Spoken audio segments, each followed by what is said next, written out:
लौटने नहीं देना है, घुसने मत दीजिए।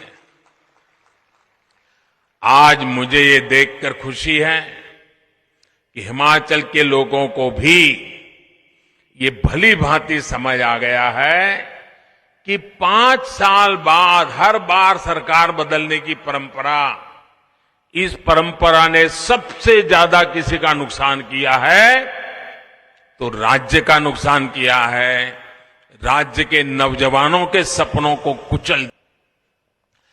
कांग्रेस जैसे ये दल जब सरकार में होते हैं तो सोचते हैं कि 5 साल बाद सरकार तो बननी नहीं है, 5 साल के बाद बदल होने ही वाला है, तो फिर काम करने की क्या जरूरत है, मौज करो। यही करते रहते हैं ना।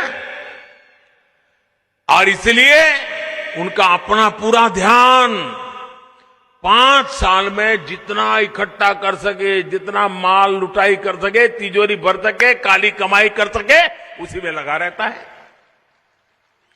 ये जो राजनीतिक परिपाटी थी,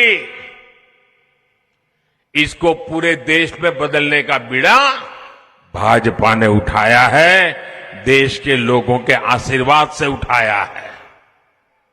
हम ऐसी राजनीतिक परंपरा बनाना चाहते हैं कि हम सरकार में ऐसा काम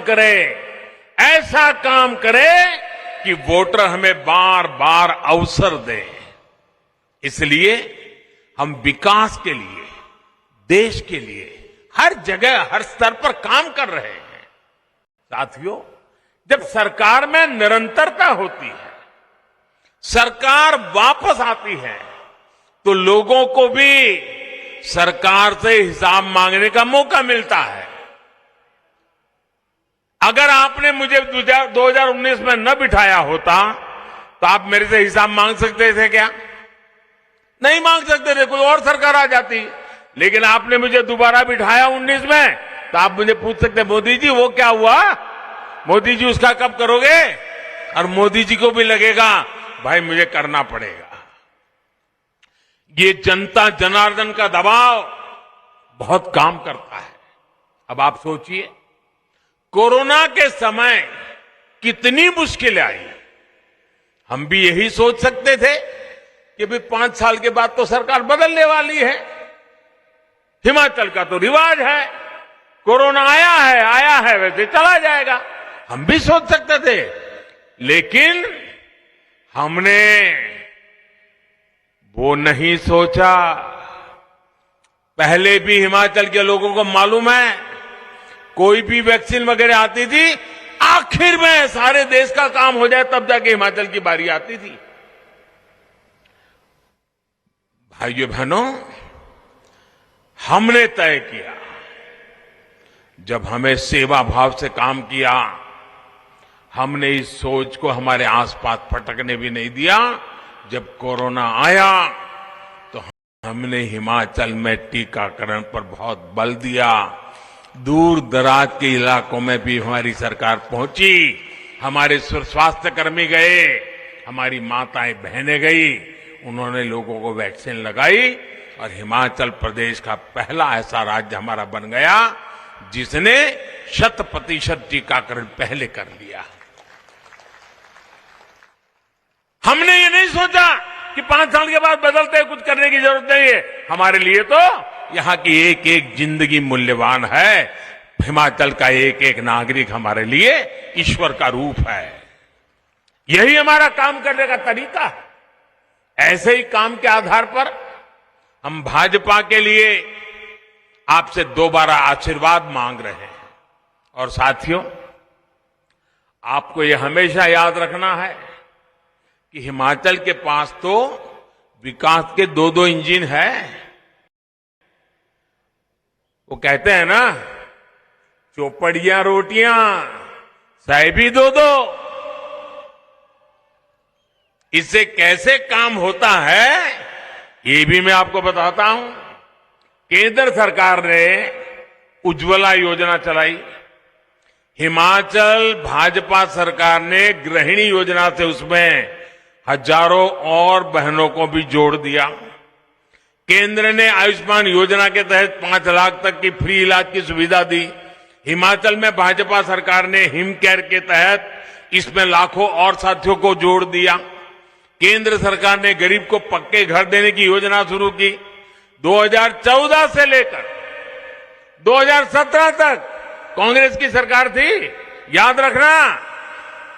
ये होते हैं तो क्या होता है, मोदी दिल्ली में बैठ करके कितना ही करना चाहेगा, लेकिन अगर यहां कांग्रेस वाले बैठ गए तो कुछ भी नहीं होने देंगे। मोदी कितना ही कहे कि हिमाचल मेरा घर है, हिमाचल मेरा घर है, मुझे ये करना है, वो करना है, वो करने नहीं देंगे। और ये मैं उदाहरण से बताता हूं आपको। 2014 से लेकर 2017 दिल्ली में आपने मुझे बिठाया और यहां पर कांग्रेस की सरकार थी। हमारा निर्णय था कि हमें लोगों को पक्के घर देना है। जिसके पास पक्के घर नहीं उनको पक्के घर देना है। 2014 से 17 3 साल कांग्रेस की सरकार ने कितने घर बनाए हिमाचल में? पूरे हिमाचल में पैसे भारत सरकार दे रही है, पैसे मोदी सरकार भेज रही है। हिमाचल में सिर्फ 15 घर बनाए, 15। शर्म आए ऐसा काम है कि नहीं भाई? कांग्रेस वालों का रिकॉर्ड देखो। और बाद में आपने जयराम जी की सरकार बनाई, और जयराम जी की सरकार बनाई, दिल्ली से मैं भी लगा रहा, हम दोनों मिल गए तो 10,000 गरीबों के लिए घर स्वीकृत हुए। 8,000 घर बन गए, 8,000 घर बन गए। अब मुझे बताइए, ये 15 घर बनाने वाले आपको चाहिए कि 8,000 घर बनाने वाले चाहिए? हिसाब समझ आता है ना भाइयों? देखिए, सबको सामाजिक सुरक्षा मिले, इसके लिए केंद्र सरकार ने पेंशन और बीमा की योजना शुरू की।